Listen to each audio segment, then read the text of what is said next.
equal justice under the law. Those are the words carved into the facade of the Washington, D.C. Supreme Court building. But, even though these words were the philosophy of the Founding Fathers, the interpretation of the word, equal, has changed since Thomas Jefferson first wrote these famous words. We hold these truths to be self-evident, that all men are created equal. Let's go back in time. Back to a Supreme Court ruling in 1857.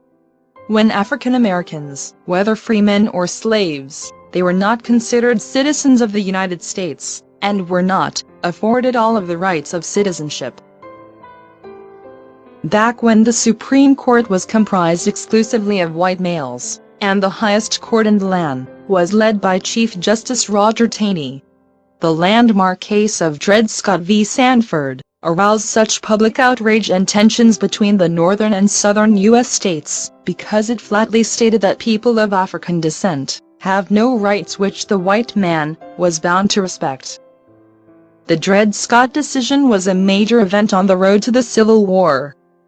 In fact, the decision was so contrary to public opinion in the North that it led to a gigantic popularity surge for the newly formed anti-slavery Republican Party, and the recruiting effort of the Civil War began. Almost 6 years later, to a battered, broken, and war-torn country, Abraham Lincoln delivered the Emancipation Proclamation. All persons held in slavery within any state or designated part of a state shall be, now and forever, free. And the government of the United States will recognize and maintain the freedom of all persons.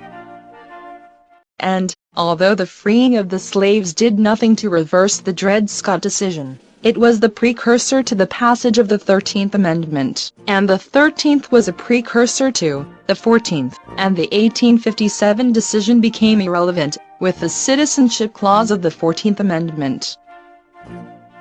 All persons born or naturalized in the United States, and subject to the jurisdiction thereof, are citizens of the United States and of the state wherein they reside. Abraham Lincoln did not get to see the passage of the 13th and 14th Amendments, but if he'd seen it, he might just have done the dance.